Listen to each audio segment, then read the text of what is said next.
আচ্ছা, তোমার কি মনে হয় যে আমি তোমার বা তোমার পরিবারের কোনো ক্ষতি চাই? এটা কেমন কথা? সেইটাই তো মূল কথা দেখতেছি আমি। দেখো, আমি একদম ঘুরায় পেঁচায় কথা পছন্দ করি না। যেটা বলবা সোজাসুজি বলো। আর তুমিও খুব ভালো করে জানো যে আমি লুকায় কোনো কাজ করা বা অগোচরে কোনো কাজ করা পছন্দ করি না। কেন, আমি কি কি কি অগোচরে কাজ করছি তাই বলো তো একটু। তুমি কি করছো তুমি জানো না? আমার থেকে তো তোমার আরো ভালো জানার কথা। আমি যদি জানতাম তাহলে তো তোমার কাছে শুনতাম না। তুমি যে তোমার বোনের বাসায় গেছিলা তো আমাকে বলে গেলে কি হতো? আর বোনের বাসায় গিয়ে যে বোনের হাতে 10,000 টাকা গুঁজে দিয়ে সংসার চালাতে বলছো, আর বলে আসছো যে তোর ভাবি যেন না জানে। কি কি কি তোমাকে এই কথা কে বলছে? শোনো, সত্য কখনো চাপা থাকে না। যেভাবেই হোক কোনো না কোনো ভাবে কিন্তু সামনে চলেই আসে। তুমি এই কথাটা তোমার বোনের কাছে বলে কি বোঝাতে চাইলা? যে তুমি তোমার বোনকে সবকিছু দিতে চাও আর ওর ভাবি নিষেধ করে? আর আমি বোনের বাসায় গেছি বা কি করছি তা এটা নিয়ে তোমার এত মাথা ব্যথা কি জন্য? আমার তো মাথা ব্যথা না, তুমি যে কাজটা করছো ঠিক করছো কিনা আমি সেটা জানতে চাচ্ছি। তুমি যে তোমার বোনকে টাকা দিচ্ছ, তুমি 10,000 কেন, তুমি 10 লাখ 10 কোটি দাও, আমার কোনো সমস্যা নাই। কিন্তু তুমি যে বলে আসছো যে তোর ভাবি যেন না জানে, এই কথাটা দ্বারা তুমি আমাকে ওর কাছে কত ছোট করছো, এটা কি তুমি বুঝতে পারতেছো? এতে ছোট করার কি আছে? আমার ইচ্ছা হয়েছে আমার বোনকে আমি টাকা দিয়ে আসছি, তাই এতে হ্যাঁ, কি হয়েছে? আজকে ও না বললে তো আমাকে কেবলই ফোন দিয়ে আমাকে ঘটনাটা বললো, না বললে তো আমি জানতেই পারতাম ও না। তোমাকে বলছে? তাছাড়া আর কে বলবে? এটা তো তোমরা দুই ভাই বোন ছাড়া আর কেউ কি জানে?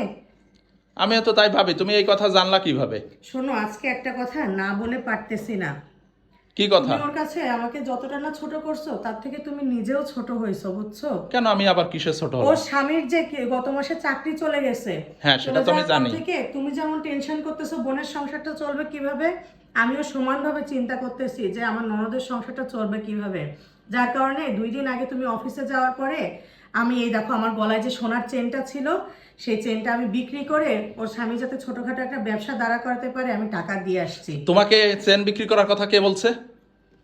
সেইটাই তুমি তোমার। আমাকে বলতে পারতে, আমি কোথাও থেকে ম্যানেজ করে দিতাম। তুমি চেন বিক্রি করবা কি জন্য? আমি তো জানি তুমি কোথা থেকে ম্যানেজ করে দিবা বলো তো। কোথাও থেকে ম্যানেজ করতাম। ম্যানেজ করলে সেটাও তোমার জন্য ধার হয়ে যেত, তখন তুমি টেনশনে পড়ে যেত ধারের টাকা কিভাবে তুমি তা শোধ আমি করবা। যে তোমাকে একটা চেন কিনে দিছি সেটা বিক্রি করার আগে তোমার একবারও শোনো, আমি যখন ভাবলে না যে দেখতেছিলাম আমাকে যে নাম। আমার স্বামী প্রতি রাতে বোনের জন্য চিন্তা করে ঘুমাতে পারতেছে না, তখন সবচেয়ে কষ্টটা আমার লাগতেছিল, বুঝছো? তখন আমি চিন্তা করতেছিলাম যে তোমাকে এই টেনশন থেকে কিভাবে উদ্ধার করব। এর জন্য আমি ওকে চেনটা বিক্রি করে টাকা দিয়ে আসছি। আর সেই জন্য তুমি যখন আজকে ওকে 10,000 টাকা দিয়ে আসছো, তখন ও আমাকে ফোন দিয়ে বলতেছে যে ভাবি, এরকম ভাইয়া তো টাকা দিয়ে গেছে, এই টাকার এখন প্রয়োজন নাই, তোমার কাছে রেখে দাও। আর আমি ওকে চেনটা বিক্রি করে টাকা দিয়ে এসে বলে আসছিলাম যে এই কথা যেন কেউ না জানে, যার কারণে ও তোমাকে বলেও নাই।